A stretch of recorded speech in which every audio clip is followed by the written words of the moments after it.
ಒಂದ್ ಕಡೆ city civil court ಆವರಣದಲ್ಲಿದ್ದಂತಹ Bengaluru ವಿಶೇಷ ಕೋರ್ಟ್ ಅನ್ನ ಅಂದ್ರೆ ಸ್ಪೆಷಲ್ ಕೋರ್ಟ್ ಅನ್ನ ಈಗ ಪರಪ್ಪನ ಅಗ್ರಹಾರ ಆವರಣಕ್ಕೆ ಸ್ಥಳಾಂತರಿಸೋದಕ್ಕೆ ಎಲ್ಲಾ ರೀತಿಯಾದಂತಹ ಸಿದ್ಧತೆಗಳು ನಡೀತಾ ಇದೆ. ಯಾಕಂತ ಅಂದ್ರೆ ಕರ್ನಾಟಕದ ಹೈಕೋರ್ಟ್ ಅಧಿಸೂಚನೆಯನ್ನ ಹೊರಡಿಸಿದೆ. ಶಶಿಕಲಾ ನಟರಾಜನ್ ಬೆಂಗಳೂರು ಜೈಲನ್ನ ಸೇರಲಿರುವಂತಹ ಹಿನ್ನೆಲೆಯಲ್ಲಿ ಭದ್ರತಾ ಕಾರಣದಿಂದಾಗಿ ವಿಶೇಷ ಕೋರ್ಟ್ ಅನ್ನ ಪರಪ್ಪನ ಅಗ್ರಹಾರಕ್ಕೆ ಈಗ ಶಿಫ್ಟ್ ಮಾಡಲಾಗಿದೆ.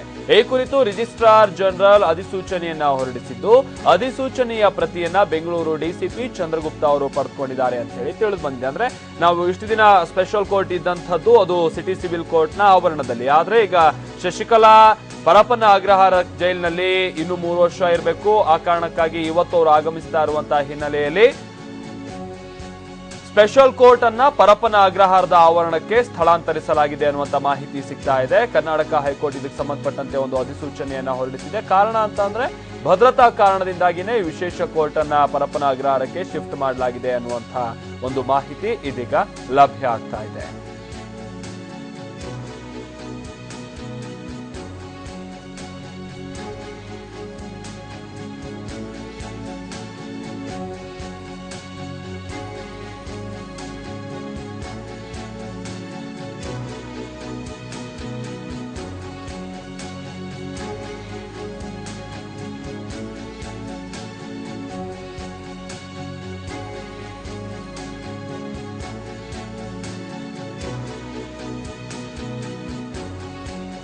ಈ ಬಗ್ಗೆ ಮತ್ತಷ್ಟು ಮಾಹಿತಿ ಕೊಡ್ತಾರೆ ನಮ್ಮ ಪ್ರತಿನಿಧಿ ರಮೇಶ್. ಹಾಗಾದ್ರೆ ಈಗ ಶಶಿಕಲಾ ಜೊತೆಗೆ ಉಳಿದಂತಹ ಇಬ್ರು ಆರೋಪಿಗಳು, ಅವ್ರು ಸೇರಿದಂತೆ ಉಳಿದಂತಹ 3 ಆರೋಪಿಗಳು ಹಾಗಾದ್ರೆ ಅಪರಾಧಿಗಳು ಈಗ ಸೆಷನ್ಸ್ ಕೋರ್ಟ್ ಬಳಿ ಹೋಗುವಂತ ಪ್ರಮೇಯತೆ ಇಲ್ಲ. ಪರಪ್ಪನ ಅಗ್ರಹಾರ ಕೋರ್ಟ್ಗೆ ಅಥವಾ ಪರಪ್ಪನ ಅಗ್ರಹಾರಕ್ಕೆ ಈಗ ಕೋರ್ಟ್ ಶಿಫ್ಟ್ ಆಗುವಂತಹ ಪ್ರೊಸೀಜರ್ ಏನಿರುತ್ತೆ, ಜೊತೆಗೆ ಇವರು ಹಾಜರಾಗುವಂತಹ ಸಂದರ್ಭದಲ್ಲಿ ಏನೇನು ಪ್ರೊಸೀಜರ್ ಅಲ್ಲಿ ಫಾಲೋ ಮಾಡಲಾಗುತ್ತೆ ರಮೇಶ್?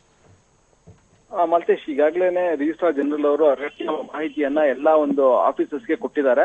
ಈಗಾಗಲೇ ನೋಟಿಫಿಕೇಶನ್ ನ ಪ್ರತಿಯನ್ನ ಡಿಸಿಪಿ ಅವ್ರಿಗೂ ಕೊಟ್ಟಿದ್ದಾರೆ. ಅದೇ ರೀತಿ ಪರಪ್ಪನ ಅಗ್ರಹಾರ ಜೈಲಿಗೂ ಕೂಡ ಈ ಮಾಹಿತಿಯನ್ನ ಕೊಡಲಾಗಿದೆ.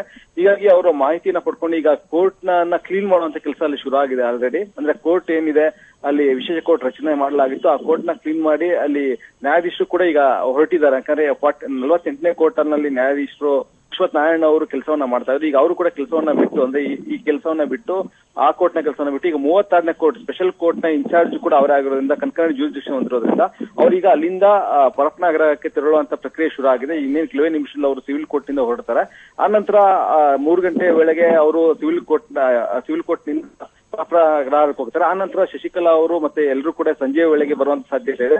ಬಂದ ತಕ್ಷಣ ಅವರನ್ನ ಕೋರ್ಟ್ ಮಾಹಿತಿ, ಅಂದ್ರೆ ಸುಪ್ರೀಂ ಕೋರ್ಟ್ ಏನು ಆದೇಶ ಕೊಟ್ಟಿದೆ ಅದರ ಮಾಹಿತಿಯನ್ನು ಅವ್ರಿಗೆ ನೀಡಿ ಇಮಿಡಿಯೇಟ್ ಆಗಿ ಅವ್ರನ್ನ ಏನು ಪರಪ್ಪನ ಅಗ್ರಹಾರ ಜೈಲಿಗೆ ಕಳಿಸುವಂತ ಪ್ರಕ್ರಿಯೆ ನಡೆಯುತ್ತೆ. ಹೀಗಾಗಿ ಇದರಲ್ಲಿ ಬೇರೆ ಯಾವುದೇ ರೀತಿಯ ವ್ಯತ್ಯಾಸ ಆಗುವಂತ ಸಾಧ್ಯತೆ ಇಲ್ಲ. ಮತ್ತೆ ಇನ್ ಯಾವುದೇ ಜಾಮೀನು ಕೂಡ ಸಿಗುವಂತ ಸಾಧ್ಯತೆಗಳು ಕೂಡ ಇಲ್ಲದೆ ಇರೋದ್ರಿಂದ ಶಶಿಕಲಾ ಅವರನ್ನ ಇವತ್ತು ರಾತ್ರಿ ವೇಳೆಗೆ ಪರಪ್ಪನ ಅಗ್ರಹಾರ ಜೈಲಿಗೆ ಕಳಿಸುವಂತ ಎಲ್ಲಾ ವ್ಯವಸ್ಥೆಗಳು ಕೂಡ ಆಗುತ್ತೆ. Okay, thank you Ramesh.